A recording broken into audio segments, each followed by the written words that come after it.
নমস্কার বন্ধুরা, অর্চনা রান্নাঘরে আপনাদের সবাইকে স্বাগত। আমার আজকের রেসিপি হলো আমলকির আচার।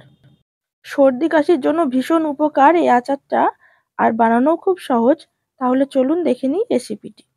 সবার প্রথমে 500 গ্রাম আমলকি নিয়ে নিয়েছি। এবার আমলকিটা সেদ্ধ করে নেব। আর সেদ্ধ করবার জন্য আমি নিচে একটা হাঁড়িতে জল বসিয়ে উপরে এরকম একটা ছিদ্রযুক্ত থালায় সেদ্ধ করতে দেবো। এবার ঢাকা দিয়ে 10-12 মিনিটের মতো সেদ্ধ করে নেব। 10-12 মিনিট পর দেখুন পুরোপুরি সেদ্ধ হয়ে গেছে। এবার নামিয়ে ঠান্ডা করে নিয়ে এবার এরকমভাবে ছাড়িয়ে নিলেই একটা একটা করে কোয়া উঠে আসবে।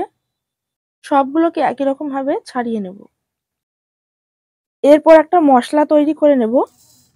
তার জন্য আমি এখানে দিয়ে দিচ্ছি 1 চা চামচ গোটা ধনে, 1/2 চা চামচ গোটা জিরে, আর সামান্য সর্ষে, 1/2 চা চামচ গোলমরিচ, আর 3 থেকে 4টে শুকনো লঙ্কা, সামান্য মেথি।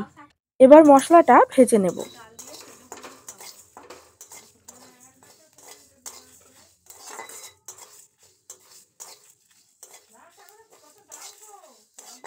মশলাটা ভাজা হয়ে গিয়ে যখন সুন্দর একটা গন্ধ বের হবে তখন বুঝে নিতে হবে মশলাটা ভাজা হয়ে গেছে।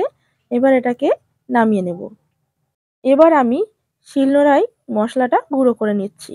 আপনারা চাইলে মিক্সি করে নিতে পারেন। এবার আমি খেজুরের গুড়টা থেতো করে নিচ্ছি। এরপর কড়াইয়ের মধ্যে সর্ষের তেল দিয়ে দেব, আর তেলটা খুব ভালো করে গরম করে নেব। তেলটা গরম হয়ে গেলে আগের থেকে সেদ্ধ করে রাখা আমলকিগুলো তেলের মধ্যে দিয়ে আমলকিগুলোকে ভেজে নেব।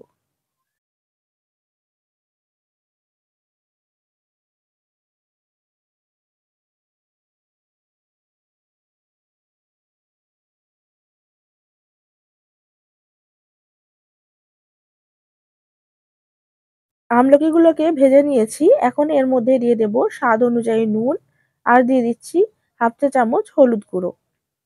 এবার খুব ভালো করে নেড়ে চেড়ে নেব। এরপর এর মধ্যে দিয়ে দেব 200 গ্রাম খেজুরের গুড়।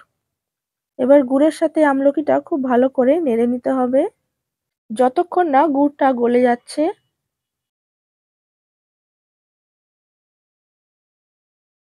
গুড়টা সম্পূর্ণ গলে গেছে। এখন আমি 2 থেকে 3 মিনিট জাল করে নেব।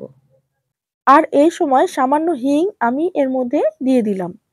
হিংটা দেওয়ার পর খুব ভালো করে নেড়ে চেড়ে এর সাথে মিশিয়ে নেব। এরপর আমি এর মধ্যে দিয়ে দেব গুঁড়ো মশলা। যে মশলাটা আমি আগে বানিয়ে রেখেছিলাম সেটার আমি 1 চামচ মশলা এর মধ্যে দিয়ে দিলাম।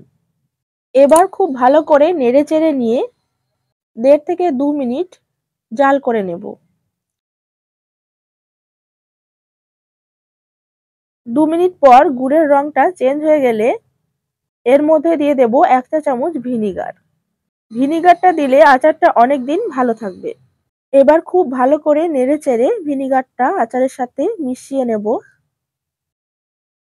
তাহলে তৈরি হয়ে গেল টক ঝাল মিষ্টি আমলকির আচার।